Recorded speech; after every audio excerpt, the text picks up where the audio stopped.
When a client has to enter into consent decree negotiations, it can be a very stressful activity. And if you don't have the experience of having gone through them before, you really put yourself at a disadvantage over individuals that have gone through the process before. It's difficult to understand what the true cost and actual labor impacts are for certain consent decree provisions unless you've gone through them before.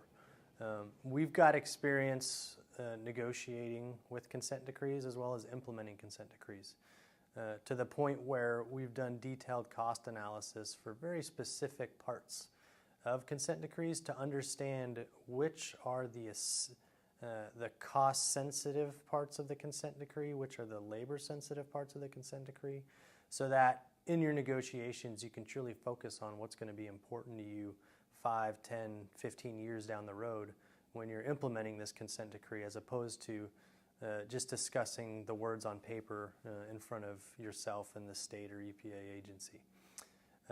The benefits when you bring someone in is you've got that experience.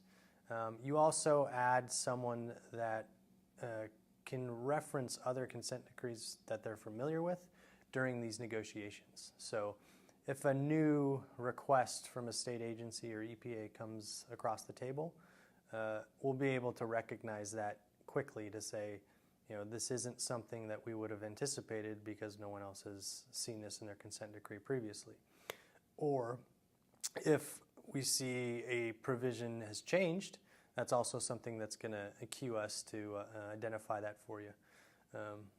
As far as the biggest benefit this then brings for you, it's a lot less stress, a lot less concern that a major item is going to slip through your negotiations, that you're going to find out about 5, 10 years down the road that you really wish you would have negotiated differently.